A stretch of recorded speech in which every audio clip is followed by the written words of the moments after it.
All right. Holy booty. It is another Monday night. Really? Right out the gate? Wow. That? What are you talking about? I did Like, not here see we that are. coming. I was not here last week, and I don't know what to do with myself anymore. Like, I don't know what to do with my hands. I'm just gonna be on edge the whole time now. It's what is it? It's Monday, March 25th, 2024. It is 520 iXc. And yeah, I'm excited to be back with the fellas. Was not here last week. Was weird. So, what'd you guys do with your weekend? Anybody? No. Well, nobody's voluntary, so I went camping on an abandoned island. Okay. What? And you made it back. Clearly. Glad to have you back. No, this is still the abandoned island. I just have like a green screen in the background, so yeah. I'm guessing there's a video coming. We'll keep you prayed up. If you see a dude with a pyramid for a head, run. Sure. I mean, I've never seen it yet, so I think I'm good, but I will if I do. Yeah. Well, Joe, since you and I are the only ones talking, I'm going to tell you about my weekend, right? So, like, all right, I'll listen to you. I read a book this weekend, Joe, and what's crazy about it, it was so good. Like, I don't typically like read a book in a whole week, in just a weekend. You know what I'm saying? Like, it takes me a little while to read. That's I'm impressive. I can't help it. But this was a book. Is this fascinating topic. It was about anti-gravity, and it was just impossible to put down. I know it was coming. He set you up. See you next week, Joe. Where's the disconnect button? Wait, where is it? Just close the tab. Well, anyway, welcome. Hey, I see people hanging out in the chat already. Make sure you let us know where you're watching from. We want to give you a shout out, but thank you for joining 520 iXc. We're going to run it around the horn here, start with my guy Zero, and introduce everyone that's here tonight. What's happening, y'all? Zero for Hire. iXc, glad to be here again. I have officially launched thelastdaycomic.com, and yeah, I'm excited to share what I've been working on with you guys for a long time. So go to thelastdaycomic.com, hang out with us tonight. Let's go. And God bless whoever that was in the background. Said God bless you.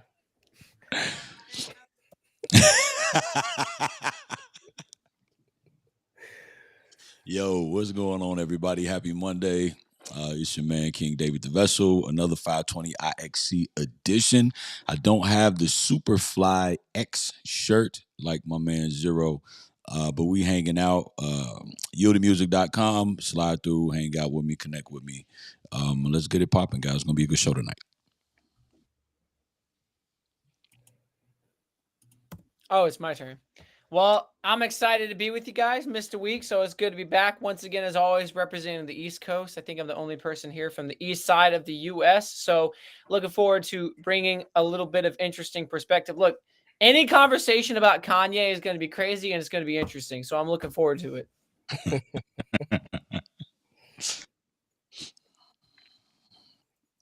How's it going? Oh, do you just want me to go for it, or because I'm the new guy here? So special guest joining us, special guest host. But yeah, we'll let you introduce yourself.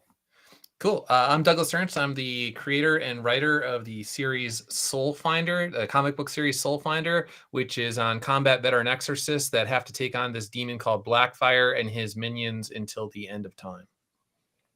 Awesome, and we're gonna get into that a little bit more here as we get into the show. I am Eric Boston. You can hit me up on X at Eric Boston 3. So do that, man. Again, I was gone last week, which was sad for everyone that probably was me. I don't think it was sad. But yeah, so I want to make sure to tell you guys about a couple things before we get into the show. One is making sure you sign up for our Substack email newsletter. You can do that at 520club.com/Substack, or just go to Substack, search 520 Collective. But if you go on here, you check it out right here. It says be a producer, and we would love for you to be a producer of not only 520 iXc, but the 520 Collective Show. It's our monthly podcast, and you can do that by becoming a paid member right there on Substack. So little as $5 a month will get you producer credits on the show.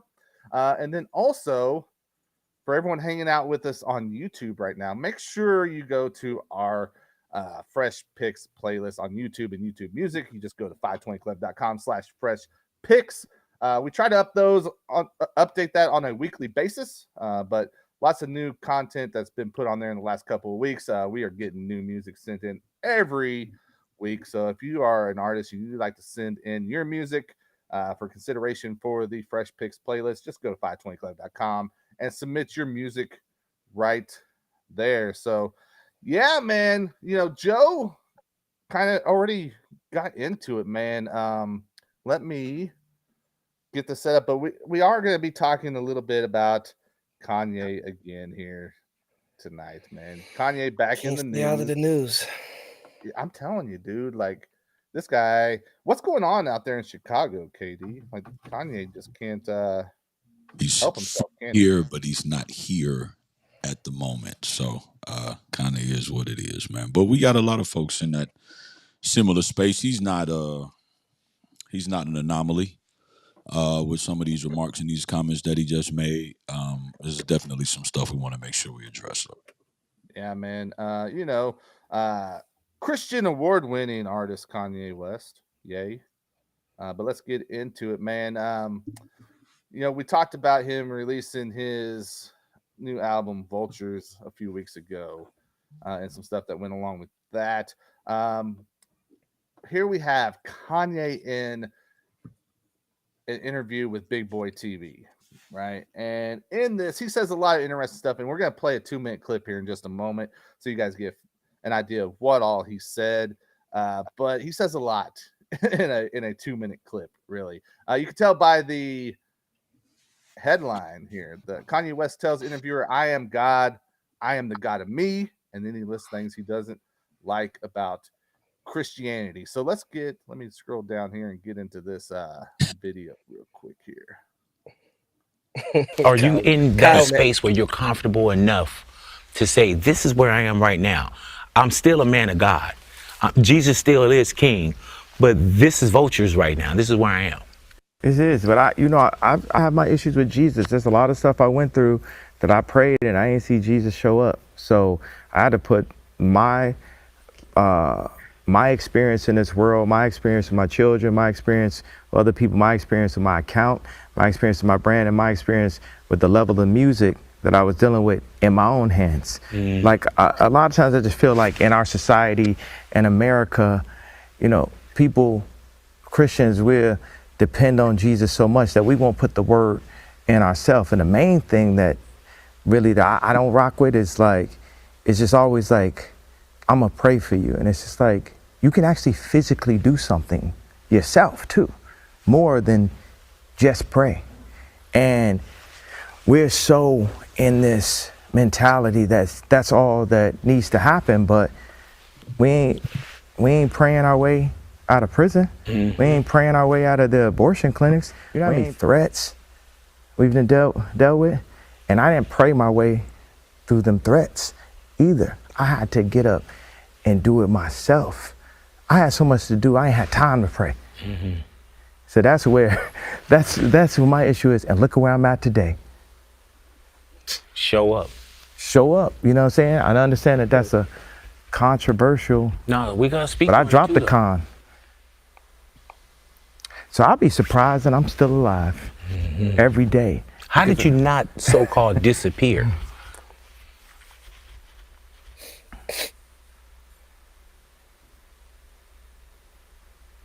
Like, cause that's a hell of a fight. Cause I'm God. And anyone to disagree, I'm the God of me, and you can't tell me who I am. I can't tell y'all. I could tell y'all, it's y'all job to listen. I'm the God of me. I don't know if I'm in heaven already and shit. I got number one. For all you know, I might be on like a 4th dimension version of the lifestyle. I don't know. Like I said, I must have died in this accident. It must be heaven. It's like, why should you fear? It's another thing I don't like in Christianity, the fear of God. If God is love, why should you fear him? Oh my God. Because you place one fear, you get another fear, you get another fear. What do you have at that point? You're easily controllable. You're easily sellable. You're easily contracted because you have this fear on you. All right, man. So we're gonna get into it first. So much. Shout out It hurts. Let me give a shout out to Kyle, man. And you're right, Kyle, man. He wants to be known by Ye, so we'll put some respect on his name. Ye. Shout out to Salty Creek Fried Bean. Says Kanye's got a reprobate mind and he's so insecure. Yeah, man. There's a lot here, fellas, to talk about. Yo, that theme song from Malcolm in the Middle came up. Like, you're not the boss of me now. I don't know. Well, what he said, bro, this is so bad. This is so much. Well, he started talking about why should you be afraid of God? God is love. Why should you be afraid of God? Look, when I was growing up, I didn't walk around trembling when my parents were in the room. I wasn't scared of my parents, but I sure as whatever knew if I disrespected my mother, I knew it was going to come to me. So that's what fear of God looks like. You don't have to walk around trembling in your boots because you're afraid God is just going to send a spiritual belt down from heaven and smack you. But you do need to be afraid of what he is capable of if you choose to rebel against him. That's what fear of God looks like. A God who is not capable of invoking that kind of fear is not a God worth following. So is he still claiming that he is a Christian while saying all of these things, or is this now he doesn't know what? It doesn't seem like it. It don't seem like he knows anymore. He's confused. If you listen, he said like we Christians. If you caught that, he kind of slid that in there. Like Christians, and that's the thing about it, man. Like there's so many different things packed into this little 2-minute clip. That thing that Joe picked up on immediately whenever I heard that the first time, my mind went to, okay, what were we talking about a year ago or whatever it was that, Jesus was King came out. Like we were like saying, hey, I hope that Kanye's got some good, solid people in his circle right now that's showing him the truth, right? That helps him understand it. Obviously, he didn't get that. Can we go back to the beginning and just kind of break down some stuff point by point? Like this 2-minute video could go a lot longer than it should. We got to start with the environment, with the neighborhood, with the community. You know what I'm saying? Let's start with that. On one hand, you had a lot of people, and if anybody that's watching tonight gets offended, it's okay. Hopefully you'll get convicted and make some changes. There was a lot of people in the CHH space who had a problem with the fact that Kanye wanted to do Christian music, primarily for the fact that he was going to now take opportunities they felt that should have been set aside for them.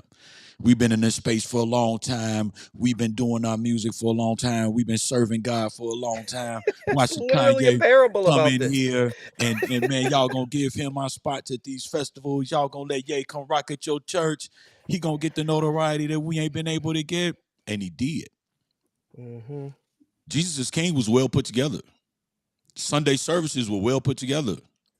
We understand that Kanye is a genius when it comes to the music and the branding. He has a mind that races 1,000 miles a minute because you've got all of these ideas and you're good at a lot of stuff, but you don't have direction. You don't have discipline. So then you had the other branch of individuals who they saw an opportunity and they made merchandise out of Kanye. When you have individuals like a Joel Osteen having you come to the church, you got Jimmy Kimmel and Kanye West on Jimmy Kimmel talking about, man, I work for Jesus now. I do blah, blah. So it's very difficult for me to say that the desire wasn't there. There's even a clip that made the rounds on the internet where Kanye was saying, yo, I'm trying to live saved and even the Christians don't want me. Mm-hmm. Because we did a really good job of telling Kanye, no, you need to get saved first. You need to get saved first. You need to get our idea of saved. You need to put in the years before. And don't get me wrong, I'm all for individuals sitting down and getting taught before they get released. Even Paul, one of the things that we don't talk about with the Apostle Paul after he had his Damascus Road experience, what's not captured immediately right way in Scripture, because if we read it in Acts and he says that he straightway went and preached the gospel. However, we do know that there was about a 3-year period where Paul disappeared and Jesus connected the dots for him. But guess where? That happened outside of the spotlight. Can you imagine Paul in his cage stage? Bro, I mean, but just think about it though. Paul didn't have the scrutiny to deal with until he got released into ministry. And he went out and people were like, well, hold on, you used to persecute this way and now you're a fan of this way? Like, are you crazy? Are you schizo? Like, what's the deal? Kanye had a very public conversion that we didn't allow him to go through all of the steps. And so again, you had a side that was hating on him and who were extremely skeptical, who weren't praying for him. And then you had a side who was like, man, we finna run this cash cow and we gonna milk him until he's empty. And he got more so delved into that than he did being able to have individuals who were around him, who would minister to him and disciple him and help pull him up and help him to understand and get him the sincere milk of the word that he so desperately needed, the clarity and the purity of scripture so that he could have a great, solid, sound foundation to build on. Well, you know what it was? We didn't give him that opportunity. I can't remember what track it was. You might remember. I don't know, but there's a song on Jesus is King where he like throws out the one with Fred Hammond. Yeah. We're throwing out a bunch of scripture references, like one right after another, right? And it's like it feels like he did a it feels like he just did like went to like the Bible.com or something and did a search for a topic and just found a bunch of it and like, okay, cool, this has to do with this topic, but I don't know what it means or what it says. And it was a hard record though. Yeah. Well, I mean, yeah, it's Kanye, right? I mean, he knows, like you say, he knows music. It was all right. But in contrast though, Kanye didn't do what Snoop did. And you gotta make sure that you recognize the difference. We pushed, and I hate to say it, but we pushed Snoop to the top of the charts. And Snoop didn't step foot in the church. Snoop wasn't making posts online. Snoop didn't ask any other artists because he basically partnered with mostly already established gospel artists. So it wasn't like he was asking them to abstain from having sex while they recorded. He wasn't asking them to not smoke weed while they recorded. Kanye pulled street cats and said, listen, I'm making a gospel project and I want to honor God while you working with me. Don't sleep around. Don't smoke weed. It might seem naive, but again, he had a zeal for God, as Romans says, but not according to knowledge. You know what I mean? And so there's things that are different in what happened with Kanye and the way that he went about trying to get to this place. And I think that there's just a lot that was never allowed to happen that we didn't kind of help pray and push and support him. Now, I'm not advocating and I'm not high-fiving where he is now, but again, we have to start at the point of community because this is one of the spaces that I feel as though we failed him in. Well, but it shows the very like surface basic level stuff that's what he got, and he didn't really go deeper because, like, let's be honest, like the fear of God, yes, it's a deeper concept. Is it like crazy deep to get why we would fear God? Or what the fear of God. Well, we're gonna get there. We're gonna get there. I don't want to transition yet. Let's not jump too far. I want to give our guest a minute to talk on it. Well, he didn't even get the basics down. He treats God as like a circus seal where he puts up a hoop and God's supposed to jump through it and do what he wants to do. He said, I prayed, he didn't show up. That's because he wanted God to do what he wanted to do. He even says, I'm God. I'm the God of me. It's thy will be done, not my will be done. So he was just acting like, oh, well, I prayed and God's supposed to come running to me like, hey, you're my servant. Do what I want to do. And I'm like, you're missing like basic Christianity here, dude. So, and there was a lot of interviews where I would see Kanye talking about how he felt like he was qualified to be the president, just X, Y, and Z based on talents that he had that often get conflated with spiritual gifts, especially in the charismatic church. And because we have, certain talents or whatever, it's like that equal. I think it's a misinterpretation of your gift will make room for you. Isn't that in the Proverbs? Mm-hmm. And at least that's how it was always taught to me, was like, oh, you have a gift. Well, then that means that you're supposed to be doing blah, blah, blah. And like his behavior was already going to be hard to deal with. You really needed to have strong-headed, strong-willed, assertive, maybe even aggressive teachers to deal with him on his level because he wasn't going to respect weakness. But then to see how he missed the ball on so many basic things, even in this 2-minute rant. Well, but I feel like we failed him. Yeah. But here's the thing about it though, is that like Kanye is just an example of something that happens a lot. Kanye's not the only person that's sitting here going, why do that's why I'm not really trying to point the finger at him so much to start with. I think it's a culture. We have a culture of poor theology and bad teaching, and just letting people think that success is the same as holiness, and just a bunch of dumb stuff like that. I come from the charismatic church. That's what I'm used to seeing. Evangelical charismatics. We love to see money and success and jobs, and then conflate that with holiness and God's blessing.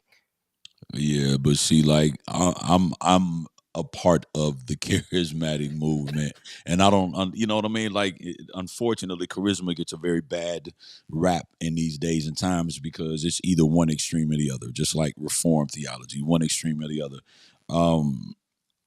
The issue is that, again, when you don't sit down and you're so busy doing, and this happens to anybody. So to Eric's point, Kanye is not an isolated incident. He is maybe a poster boy in this season of someone who doesn't sit down. The Bible talks about, take root so you can grow. You're supposed to be planted in the house of the Lord so that you can grow up. You need the community. You need the fellowship. But we're in this season of, it's not about relationship. It's not about religion. It's about relationship. You don't have to go to church. Why do you got to go to the building in order to serve God? You can serve God anywhere that you want to go. And you don't understand why God put these safety structures in place. And I talk about like the plant with the stick all the time. Because if you just grow how you want to grow and when you want to grow, you're not really growing. You're just wild. So we need sticks to help make sure that we've got structure, so we grow up straight and we produce the type of fruit that we were created to. But we don't give God the time and the opportunity to allow us to do that, to allow him to get us to where we need to be. Kanye needs a lot of deliverance. He needs a lot of healing. The seminary's not going to get that out of Kanye. It's just not. He needs to be in an environment, like you said, Eric, where there's structure and where there's people who are not starstruck. Well, let's by the name, by the money, any of that. Let's look at this comment from Kyle and tell me what you guys say. He said, I believe Kanye had some valid people around him, but he pushed them away because of his ego. We've kind of been hitting on that, but I want to hear what you guys specifically think on that comment. I would say, and also, I think he had some valid people around him and he pushed them away. But he pushed them away because he clearly had not good people around him as well. Like somebody who's used to having an entourage of yes men, it don't matter how good you are. And to his point, to what Kyle is saying, it don't matter how good you are. You just want to hear what you want to hear. And eventually you're going to stop getting invited out and everything.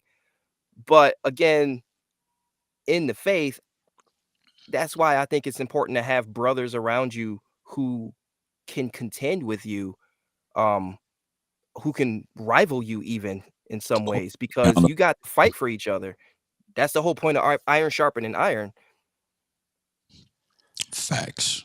Joe, Doug, feel free to jump in on this. Well, I think one of the big problems that I see is that and KD already covered this, so I'm kind of just parroting what he already said, but he wasn't really allowed to go through a spiritual maturity phase, because when you first become a Christ follower, you enter a baby phase where you're new to the ways of God. You're new to the theology. You're new to your relationship with God. And you need a maturity phase where you're being fed by strong, mature believers who are helping you grow into who God wants you to be.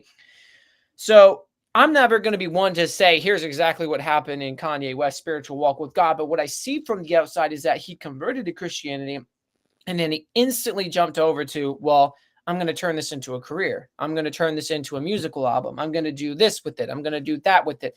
I'm going to use this for a reason why I should run for president, for a presidential bid. And so he instantly jumps from not being a Christ follower at all to really one of the furthest extents of a Christ follower who's trying to reach the world with the gospel. We should all be trying to reach the world with the gospel, but there is a level of maturity that needs to accomplish before you do certain things within the world as a Christ follower. So he wasn't allowed, whether that was of his own decision or because other people around him were like, well, you need to blah, blah, blah, blah, blah, whatever. He wasn't allowed to go through a phase of spiritual maturity. And because of that, I really think of the parable of the seeds that are being sown. And one of the parables of the seeds that are being sown was they were sown among thorns. And the Bible tells us that they sprung up quickly because there was no root.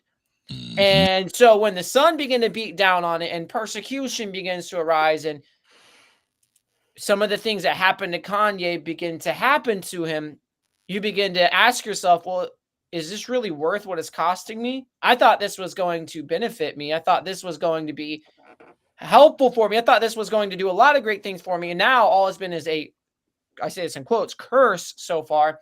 And so since there was a lack of spiritual maturity, and he was likely seeing this through a very worldly benefit perspective, when the persecution began to arise, there likely wasn't enough root, not because there couldn't have been, but because he was not allowed to go through a spiritual maturity process to grow the roots he needed to follow Christ long term. Facts. So maybe. Doug looked like he had something to say. Oh, so yeah, No, go ahead. But to me, it just seems like I don't know how. Speaking of seeds and things taking root, how you get the virtue of humility to take root in him, because it just feels like he can't even give himself. How do I say it? He wants control. He even mentions it in the thing that's like Christ is controlling him, and he almost like seems to resent that. Where it's like, okay, well, if God, the one who's breathing life into you every single moment of every day, every second, he is love itself and truth itself, and he wants the best for you, and anything that he wants is for your best long-term interest.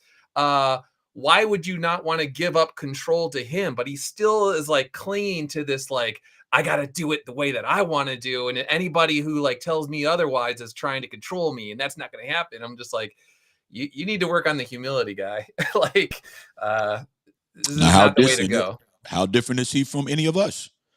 Because when you first get saved, you don't understand the necessity to trust in God. You understand, man, maybe I'm in a bad situation, or I don't want to go to hell, or I was made for more than what I'm doing or not doing right this moment. But you don't understand the necessity to have to trust God. And some of the things that came at him, and again, this is not a statement of support, but we have to make sure that we have perspective, because again, if any of our conversions happened as publicly as he has attempted to, then the conversation may be a little bit different. There were things that were hurled at him.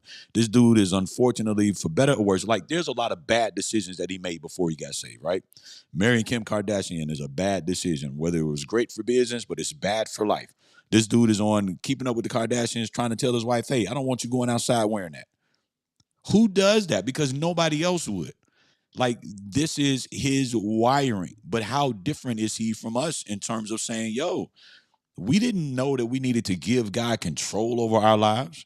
We knew Jesus as Savior, but we had to learn to understand him and to reverence him as Lord. There's a difference. You don't come into salvation with that.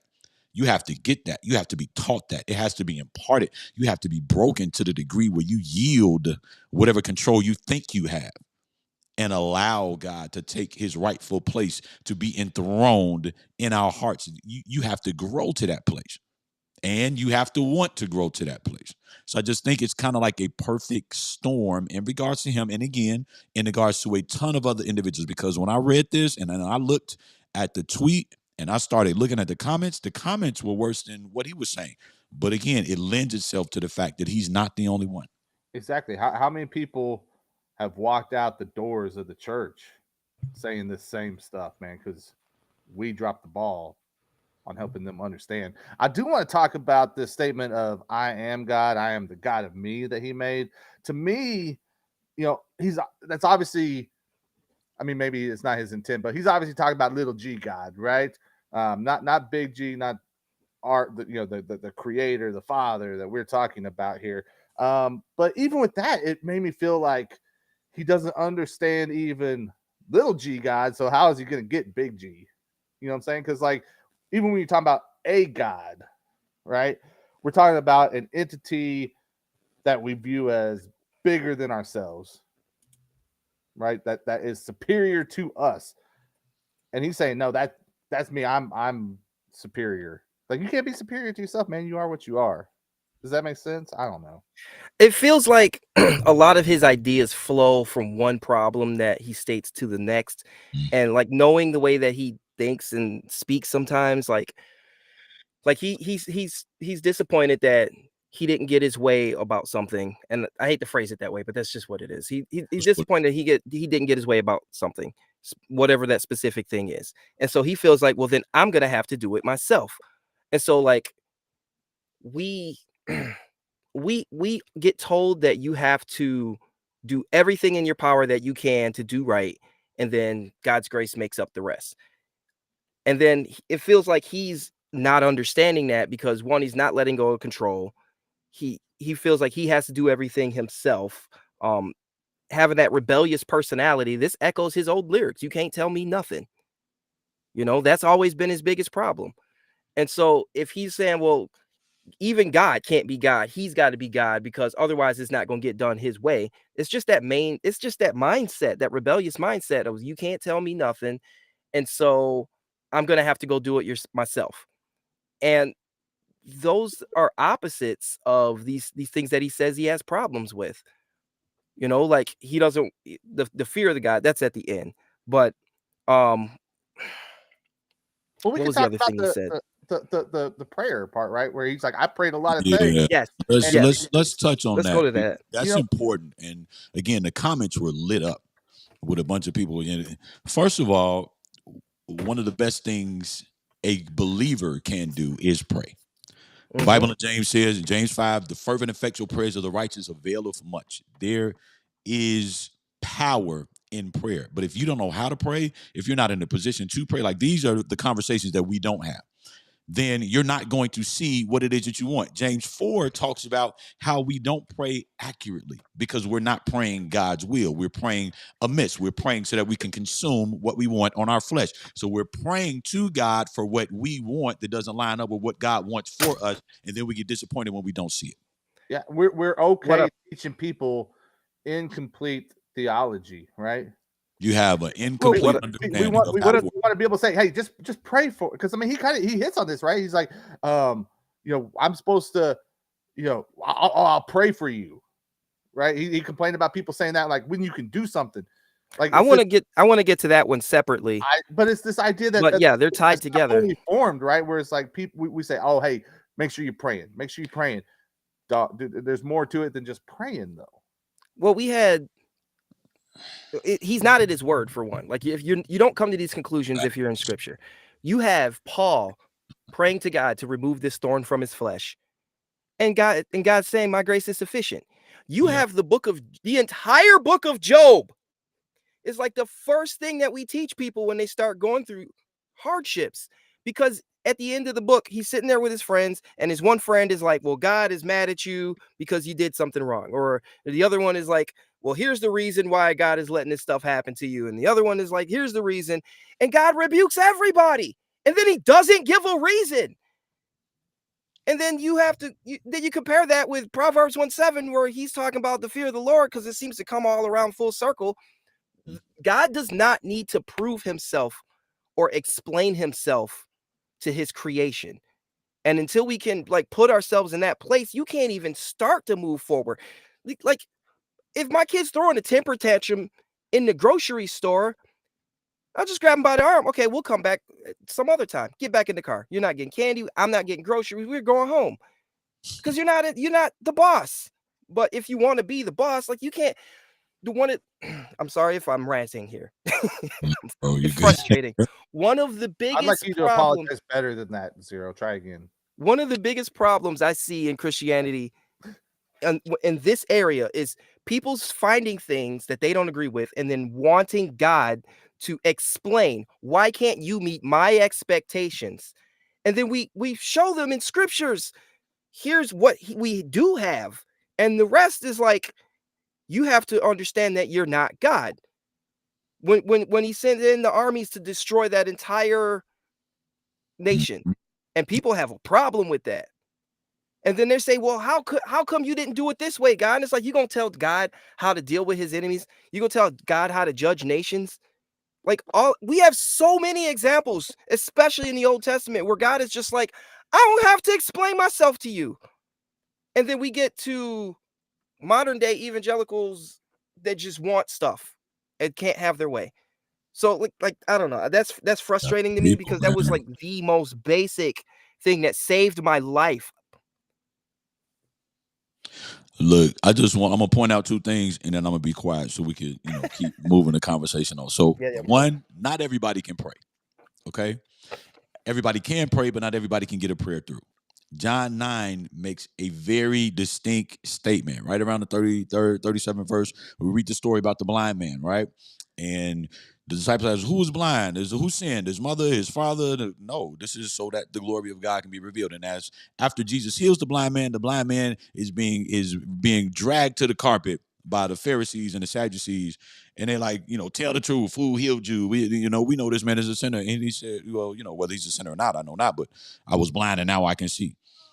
But one of the things that the man says is that, and we know that God hears not sinners. And that scripture goes overlooked. Not everybody can pray. The scripture is, if I regard iniquity in my heart, God will not hear me. There's things that we don't have the ability to do in salvation if sin is in the way. That's the first thing. Even if now, secondly, I'm doing what I'm supposed to do. Hebrews 10:36 says, you have need of patience, that after you have done the will of God, that then you might receive the promise. So that means that even if I'm doing everything I'm supposed to do, that does not absolve me of having to wait on God to show up. Yeah, man. I want to make sure to respond to Kyle here real quick before we move on. So Kyle said Kanye should never have been allowed to minister in church. Those churches, choir members, and those who purchased those so-called Christian albums helped create this modern-day Kanye monster. Kyle, I feel like I should apologize to you. I bought Jesus as King. If it makes you feel any better, though, I paid $3 for it. So I don't know. I feel like that didn't help Kanye too much. You know what I'm saying? So, but yeah, I agree with what Kyle's saying. It's he lack asking of love too. Yeah, here we'll pull that. This is probably better. We set people up to fail when we do that to them, though. And I know I said I was going to be quiet. Do you guys believe he is saved? Do you believe he lost his salvation or he was never saved? I don't think we have any place answering a question like that. I agree. I don't think that it's our place to start talking about the validity of somebody else's salvation. With very few exceptions. He's not walking in it. Put it that way. And I just feel right now bad for the guy, because it's like he had training wheels on, but he didn't have the self-awareness to know it. And then he thought he was Evel Knievel and tried to jump the Grand Canyon. And then he was shocked that he fell. Like, you're just like, that's an awesome analogy. Like you guys were saying, he was missing basic sort of truth about Christianity. That fear one, you mentioned a perfect storm earlier. It's like, you have respect for storms. If you look outside and there's a giant tornado and you wanted to go to the grocery store, you wouldn't be like, I'm just going to go to the grocery store. You have a respectful fear for the power of the tornado, and you don't go outside during the tornado or whatever. But he interprets it just like as some mean father who's snapping a belt and gonna, give him a spanking or something like that, where that's completely wrong. And somebody dropped the ball in terms of impressing upon him the right understanding of fear of God.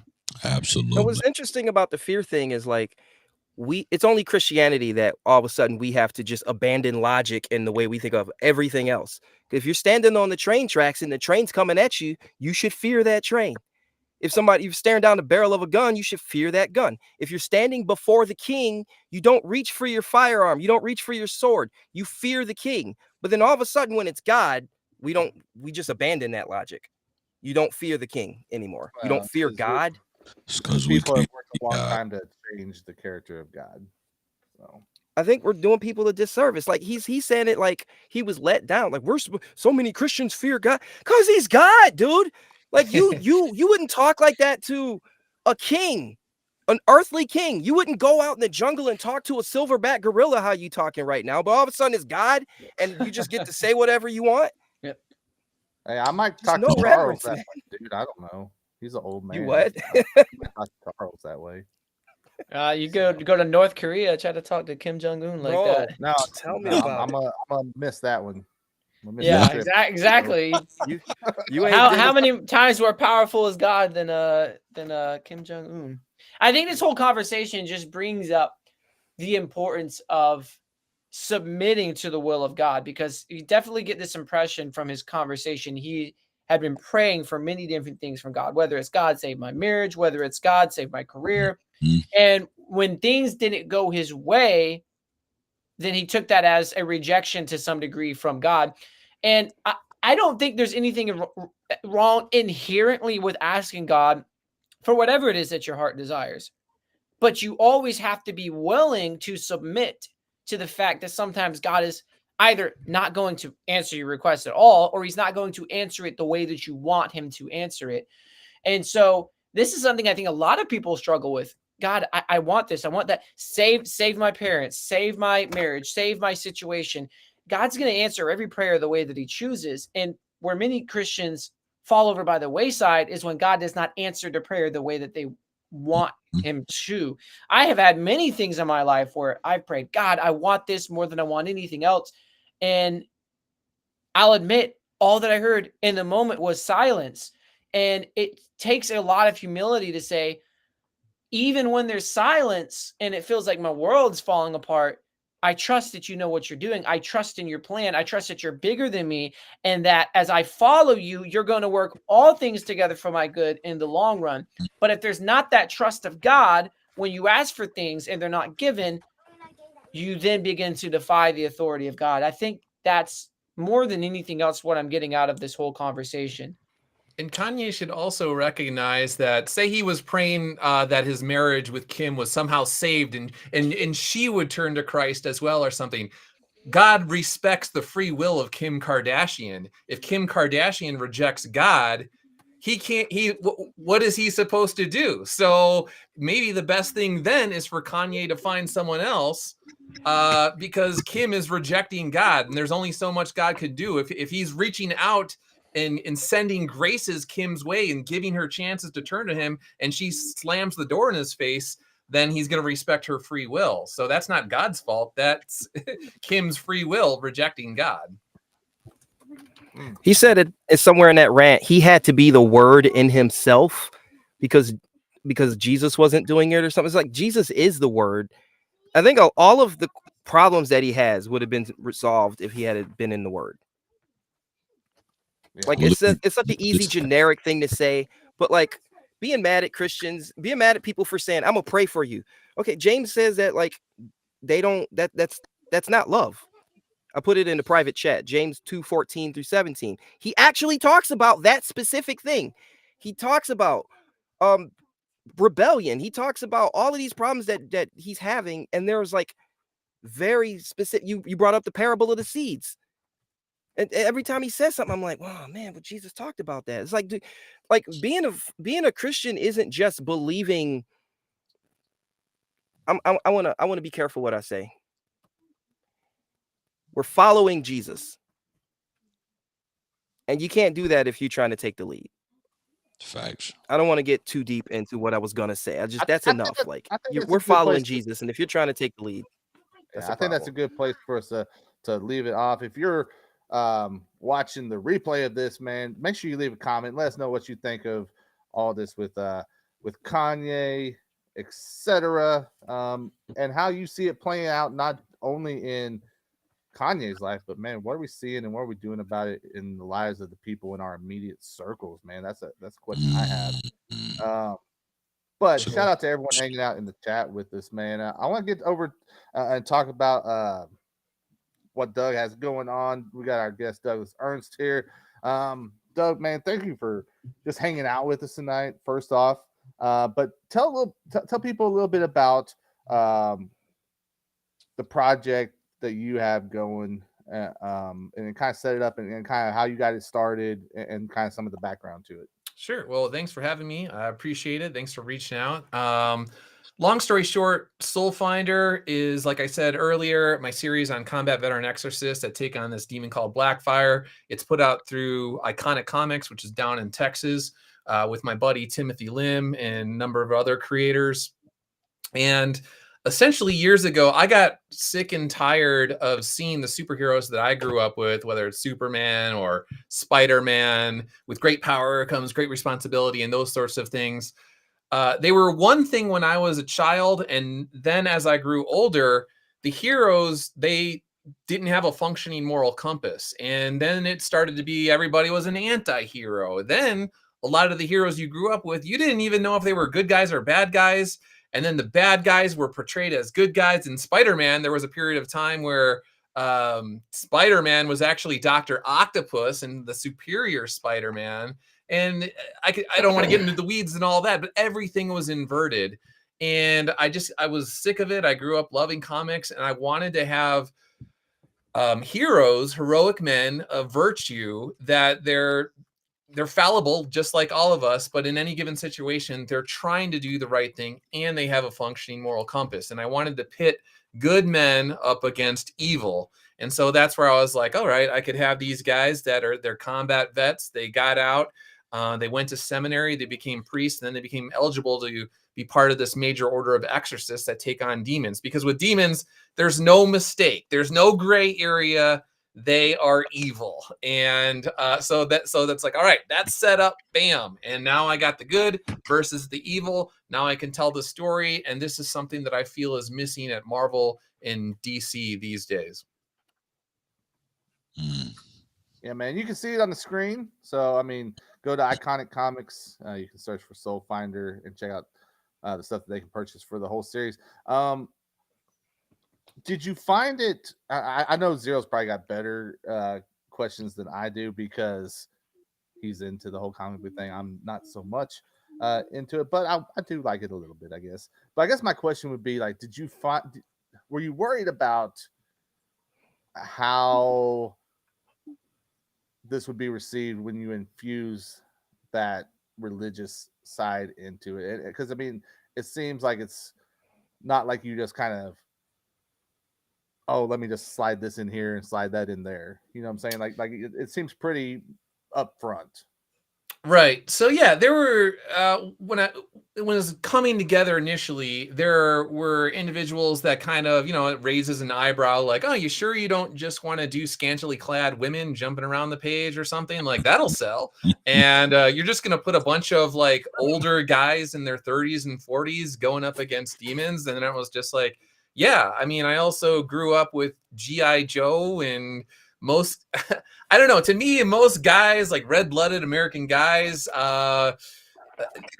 they like G.I. Joe, they like the military, they like the idea of valor and heroics and selfless sacrifice and all of these sorts of things. So it was just like, okay, well, the stories are informed by my faith, but I didn't want to write stories that were just beating people over the head with the religion. So it's like, first and foremost is the story. I wanted to just have a good story that is driven by the characters, but underneath it, undergirding everything, I wanted to have good messages. So like for instance, the first story is, why do bad things happen to good people?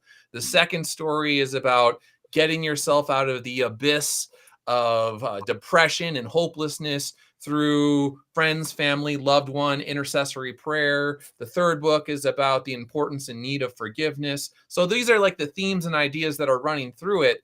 But again, first and foremost, I want to tell an entertaining story with action and adventure and those sorts of things. And overall, people have responded to it just fine. To me, it proves that you don't need to just have scantily clad women and it's all about sex appeal or those sorts of things.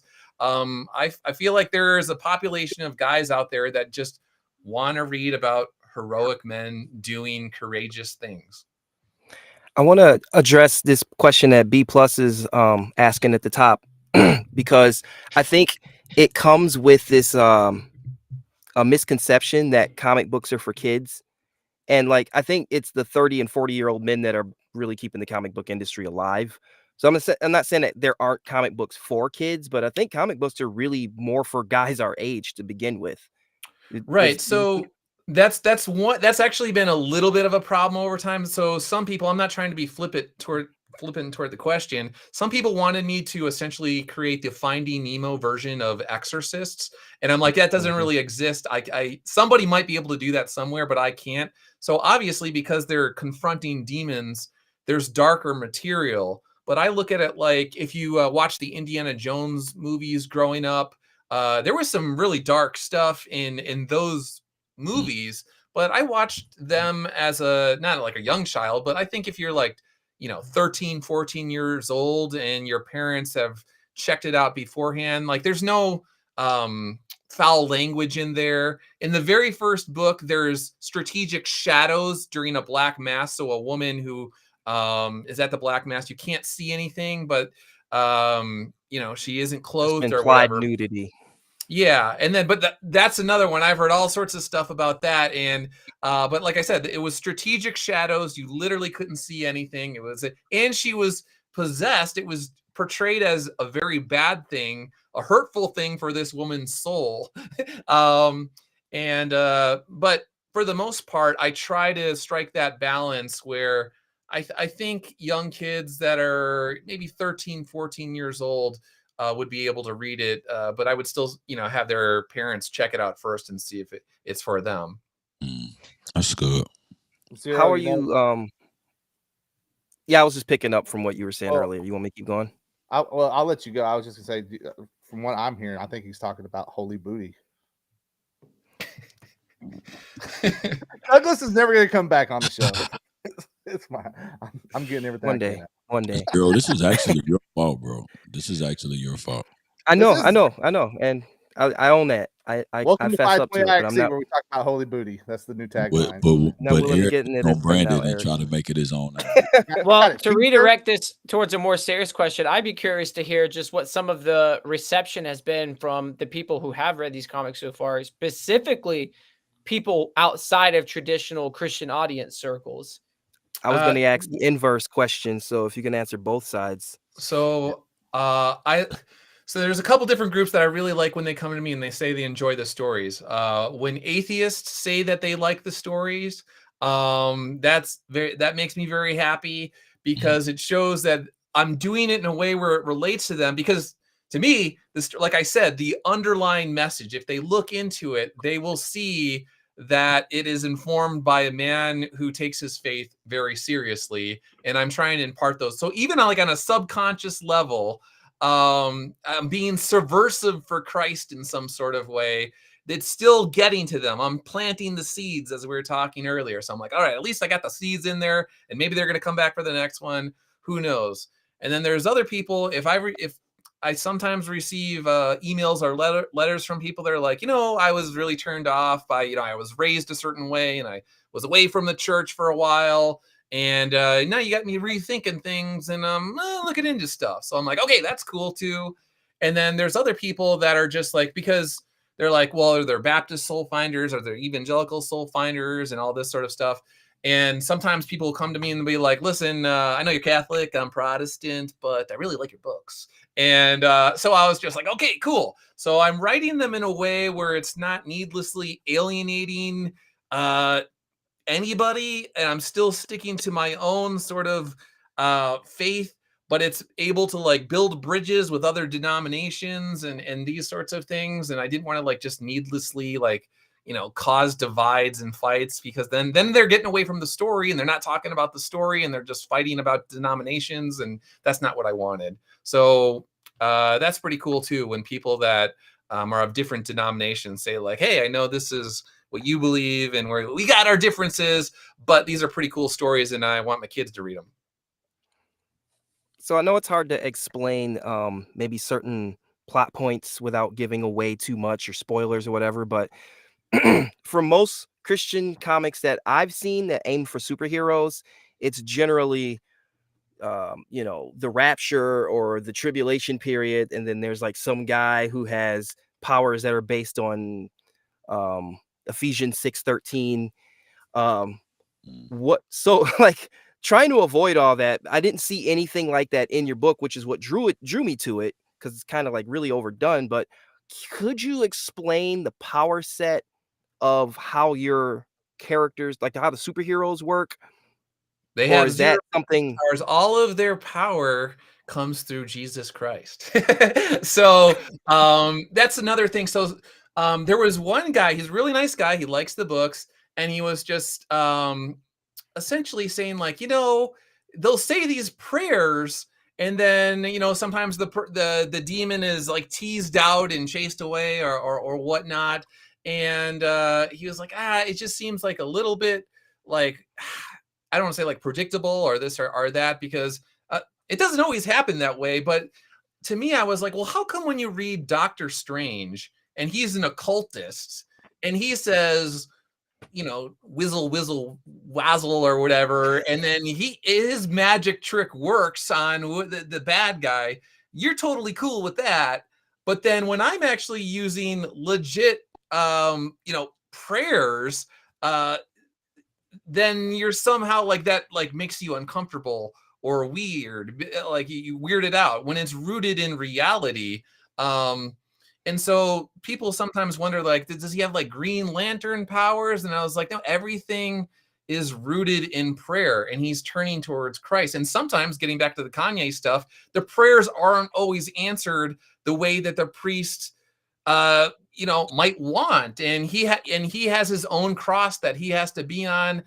In the first book, for instance, as you know, the society thought he was guilty of X, Y, and Z. That's such a in good a prison story. cell, and he was innocent, but then all of a sudden he was behind a prison cell or whatnot. So it's like, no, the characters have their crosses to bear, and they have to wrestle with those questions as well, as like, why am I going? And I try to make them very human characters as well, because they're just the instinct by all of us at certain points in time when we're on a cross. It's very painful. You want to be taken down, and these characters sometimes wrestle with that sort of thing too. So that's what I wanted to wrestle with. Okay, so I guess I was looking at the creativity, the creative part of the portrayal of some of, like, you'll have like a gun made of light or something. Like, how do you come up with some of that stuff?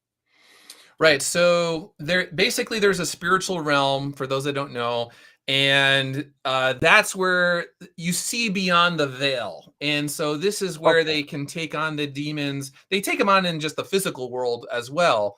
But then when they strike these particular matches, then they're on the demon's turf in that spiritual realm. And their faith and the strength of their faith and the disposition of their heart dictates what kind of the power of the weapons that they're able to use and manifest. So because these guys are all veterans and they've seen war, they typically will manifest the weapons that they worked with while they were engaging in war. So it'll just be a rifle or a saw or whatever it is. And the stronger the person's faith and the purer the person's heart, the better the weapons that they're able to manifest. And if you manifest weapons through anger and rage and those sorts of things, and you use them, it actually ends up hurting the person that is using the weapon. And so that's without giving too much away, a part where this character, he's being introduced to this world, and at first he's very angry and he's just letting go. He's going cyclic with his white weapon, but it's because it's enraged. All that you start seeing the bullet holes, piercing his spiritual bullet holes, piercing his own body. And it's not until he understands and grasps that he's able to then project the proper spiritual energy to defeat the demons. Okay, so that was probably some of the confusion for the Green Lantern thing, because Right. I didn't realize they were in the other plane during that scene. I'm trying not to give away spoilers, but there is a frame where the guy's holding a giant gun, and I was like, wait, what's happening here? But it was like, it's cool too, because you're rooting for this guy the entire story, and you're just like, can he just get a break? Yeah, basically there's these obsidian matches, and if you strike the match, then you find yourself in this spiritual realm. And the obsidian matches match with Blackfire and Blackfire's realm, and the demon will then try and exploit all your deepest, darkest fears and insecurities and regrets. So there's one point in the story where he strikes the match, And when he was a little child, his father was killed in the line of duty as a cop. And I'm not giving too much away here. It's, you know, it's early in the story, but when it was time to go to the funeral, he was so scared about that he hid in his treehouse. And the demon takes him back to that time in his life where he was scared and afraid and basically a coward and hiding in his treehouse to try and exploit him, because the demon knows if this guy has the metal within him to become a soul finder, he will help save many souls and snatch the souls from the devil or whatnot. So the demon is constantly trying to pierce his spiritual armor and exploit his psychological insecurities to keep him from realizing his full potential as a soul finder. Okay, so real life question. Do you have any experience, or do you know anybody like very closely that has the experience of exorcism or dealing with demons? Yeah, I mean, so I have plenty of priests and deacons that read Soulfinder. That was the other thing, and as there's one particular priest that I go to, and I sometimes run things by him to make sure that I'm not accused by the Catholic Church of being a heretic or whatnot. So I try to write things in a way. There was one priest that reached out to me. He's like, "Listen, I'm an exorcist, and even though this is a creative story, like, metaphorically, everything that you're saying is in line. It's legit." And I was like, "Oh, that's good," because I did a lot of research on that. And then if you're talking about spiritual attacks and demonic attacks, in that sense, yeah, that's something that I don't is awkward to talk about, but I definitely have experience with those sorts of things as well. Well, I won't get too deep on that then. Yeah. I think I don't know. I'm sitting back and just listening and processing it all, and I think there's just so many aspects of this that make it very interesting to me. One, I think the whole battle with demons, right, lends itself very well to the superhero and comic book world, obviously. But we've talked a lot about, what that looks like as far as like what kind of power, what kind of roles the demons have here recently on the show as well. And I think what it comes down to is like so many people, while like even believers know that, like, I think we know that demons exist. It's hard for us to really wrap our head around of how real that reality is. You know what I'm saying? And that was one of the things in the first book. I wanted to try and dispel some sort of myths or misconceptions about how people become possessed. So a lot with most people that are possessed, it's a process that happens incrementally over time. So if you think about it, it's like you tell a little lie, you tell a little lie, you tell a little lie, little one. Over time, you slowly start to conform yourself to evil. It's not something like you could just snap a light and someone's possessed or something like that. No, it's not. It starts many years ago. You did what you weren't supposed to. You turned away from God just a little bit. And eventually you're basically in alignment with evil, and you don't even realize it. You have so many spiritual blind spots that you just find yourself in a crazy bind. That's understatement, I guess. That kind of reminds me of that movie Nefarious. That's kind of the explanation he gives when he's in the interrogation room. I don't know if you guys have seen that, but yeah. And so I wanted to be very accurate with that. There's without giving too much away, Father Redder, the main character, when his father or his mother's husband passed away, that's where the seed was planted of hopelessness inside his own mother. And it took, decades to manifest itself into a place where she could actually be susceptible on a large scale to demons whispering in her ear about hopelessness and things like that. So, yeah, it's just that's one thing that kind of bugs me with comics sometimes, is they act as if like a light goes off and people are suddenly demonic and things like that. I was like, no, it's a really slow process most of the time. I also noticed there's like times where it seems like there's different characters who, because they are basically prisoners of Satan, like people who aren't believers, they're prisoners of Satan, and we're trying to rescue them from the gates of hell. And because you have certain people throughout the story that are in a place of alignment where the demon can jump to, like Agent Smith from the Matrix or something, you know what I mean? It seems like anybody is really susceptible. And it seems like there's times in my life where I've been talking with people, you know, they've been going through some hard time where it feels like everybody's attacking them, and it's just like this hive mind attack where it's like they're all coming at this one person from the same angle. And I've talked to a few people about it, but I just really think like, well, Satan knows what your weak spots are. And Right. these people that are attacking you aren't believers. So these are just tools of Satan, really. And it's like we forget that people are prisoners of Satan. So we get mad at them about some of the stuff that we're doing, or some of the stuff that they're doing. And it's understandable, but like we're in a war where we can't actually, where the prisoners are being like manipulated, and we can't do anything about that. Like we Right. can't And attack the enemy or be like the people as if they're the enemy, because they're also the prisoners. yeah, and that's the thing, is the demons are immortal. So even if you cast them out, they can just come right back in. They can invite all their friends back, and that's going to be something in a future story down the Yeah, it sounds line. like that's where you're going with the new one.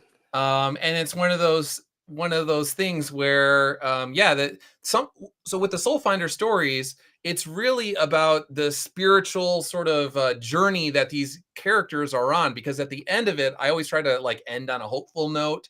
And so there's usually a hopeful note, but it's like bittersweet in some way. But yeah, the demon might be cast out, but they're immortal. They're going to be around, so they could just come back for somebody else. So again, that's where they're tasked with battling until the end of time. They have to persevere until they cross the finish line of life against these demons. And it's really, hopefully, if I've done my job, it's just about their spiritual growth over the course of the series. Awesome, man. B Plus said that this sounds fire, and I agree. I think there's a lot of people listening that probably agree as well. So remind them one more time, like where do they go to get plugged into everything that you're doing with Soulfinder? I'm gonna bring this back up on the screen here. Sure. If they just go to iconiccomics.com, there's a number of creators there. They're all like very cool guys, and but a number of different genres. So just be wary of that. But there is a Soulfinder page that's exclusively Soulfinder material, as you put up on the screen there, and they can get all the books there. I'm coming out with the 4th book later this year. It's at the printer right now, soft cover and hardcovers. And then eventually that will work its way onto the website as well. Awesome. Awesome. Fellas, what a night it's been, man. Katie, you good? I'm good, bro. Yeah, you've been quiet, dude. Yeah, chilling. And Joe, you as well, out there on that island by yourself. No man is an island, Joe. I'm not the island. The island is the island. How's that for a word of wisdom? I love it. Very Man. Confucius. What's going on? What's going on with Joe Faye, man? What's happening on the channel, man? Let them know. Well, we just finished recording the last video, so I'm going to take a couple weeks to edit that, and I hope it turns out well. It was a crazy video. It's probably maybe the hardest video I've ever done, as far as like actually pulling it off. It was just like everything in the world just wanted to not allow the video to happen. So I'm excited that it was finally recorded. Now I get to sit down and edit it a little bit and then come up with some ideas for future content. Always looking for something crazy that I can do that people would look at and think that I'm insane. And I love doing that kind of stuff. So yeah, man. Katie, Like eating what's candy for a happening week. with you, dude? exactly. So first and foremost, yes, the B plus. We're gonna come back to that in just a second. We'll finish up with B plus. I'm chilling, bro. Just working, man, and building. Got a couple irons in the fire, per usual. So, more to come. Zero. Just working on that comic book. I got a bunch of pages in the bunch of sketches coming. It's a slow process when I can't draw. So I write the story and I kind of orchestrate everything. But I did leave a link in the private chat I just opened up the new website. So if you guys go sign up for the newsletter, we'll watch this thing grow and hopefully it'll be a success this year. Well, Zero, if I could give you some advice from my good friend Seth MacFarlane and all that. Come on with it. Back when we hung out in Vegas, Zero. Yeah. And he signed my my Assassin's Creed card for me. He said, Yeah. He told me, he said, grandson, look how far I can kick this bucket. No, I'm just kidding. He said, holy booty. So, Douglas, man, I appreciate you being here and sharing the series and the books. We'll have to get you back, man, as the next one's.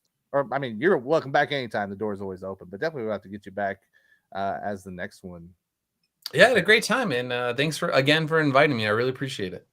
Yeah, man. Let's make sure we address. We're not gonna put it up on the screen. B+ made that clear, so I'm gonna edit the best I can. He says, "Sorry, I have a dark question. I often think about heinous crimes like mass shootings and other really bad things, etc. Do y'all think these people are just possessed?" Woo! Yeah. That's a question. But not just heinous crimes. And so now B+ trying to go back to the Bryson episode we had a couple of weeks ago. This is all a part of it, bro. You cannot separate it. We like for things to be easily defined so that we can categorize them, so that we can say, well, as long as I'm not doing this, then I must not be that. And that's not how it works. Paul said, if you offend the law in one way, you offended the entire thing. And so it is in terms of, sin in those spaces. So it's not just the people who, do mass whatevers and who pull up with the white vans and the candy. Yes, those individuals, they are spirits at work. We wrestle not against flesh and blood. I think Zero mentioned Ephesians 6. That scripture is there for a reason, so that we don't get so caught up in, the spokesperson that we miss the puppet master who's pulling the strings, right? The Wizard of Oz behind the curtain. So yes, it is them, but it is also the liars.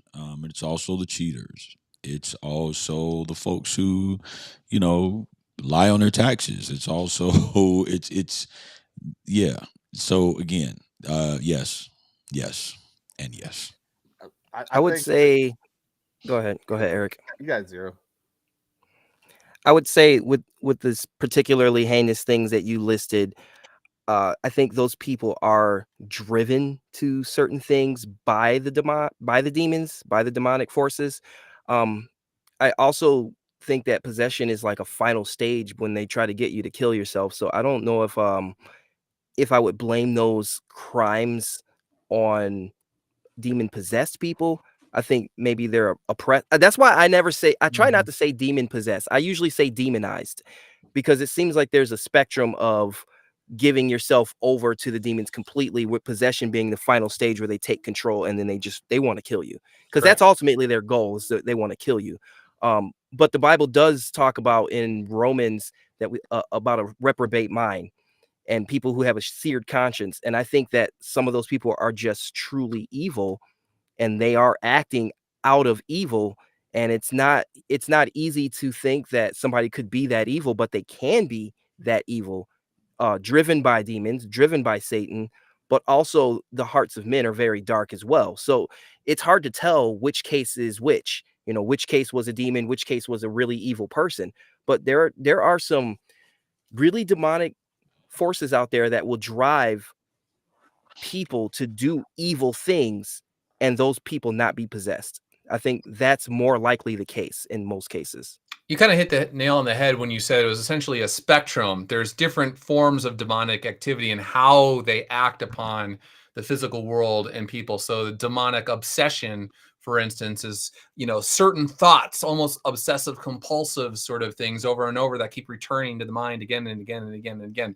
That's not someone who's possessed in terms of a perfect possession, but the demons are certainly active, constantly bombarding that person because they're susceptible for whatever reason to that, that particular idea. So of course, again, they're going to exploit your weak spots in your spiritual armor. That's why you need to put on the full armor of God all the time. Every day you wake up, you need to put your full armor on, because if you don't, if you got a little, crack in your armor somewhere, that's where they're going to attack you. And this goes back to some of our conversations where we were saying that salvation makes you eligible to fight against sin, because without salvation, you can't fight against sin. And these things are rooted in sin. It's the sin that leads you to become in alignment with Satan and to become a child of darkness. Really.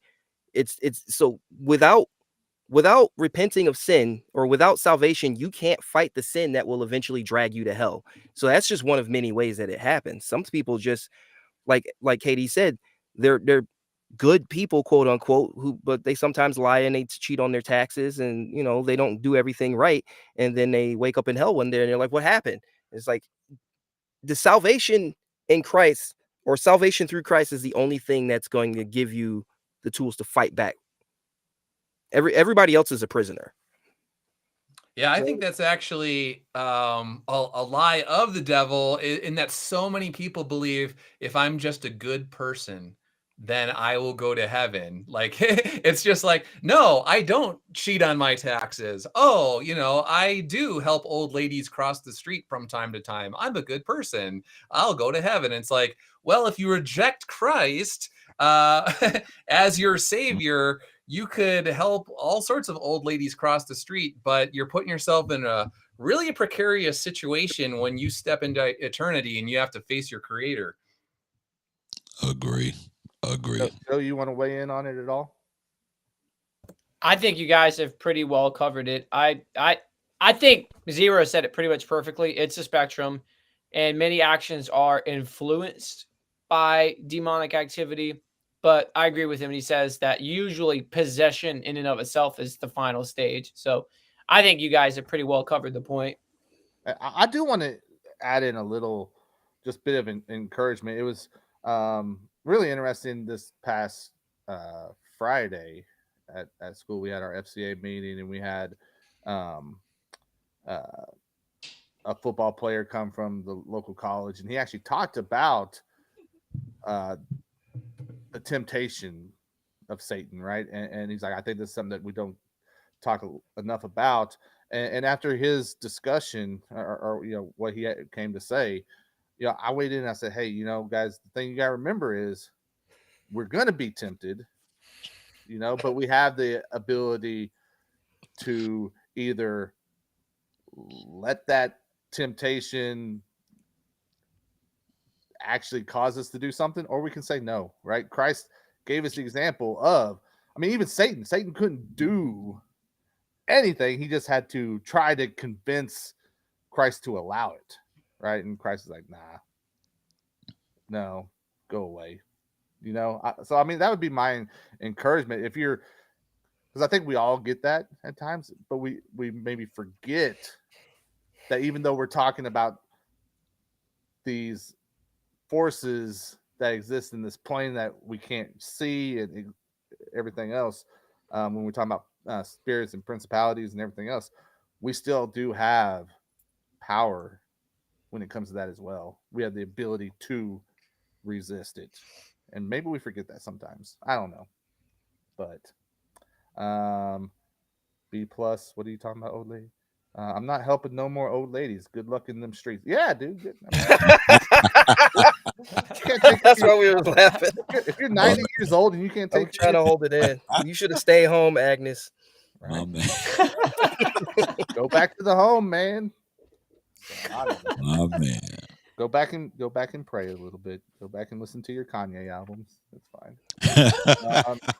I don't know. We got to wrap this up, man. It's getting ridiculous. Yeah, let's get already out. there. But appreciate y'all. Thank you for tuning in. It's been 520 iXc. Again, make sure you go to 520club.com/Substack. Sign up for the newsletter. Become a producer of the show. We would love it if you find value in what we're doing. Put a little bit of value back in as little as $5 a month. We'd appreciate it. For Zero for Hire, Katie the Vessel. This is Eric Boston. Let's go.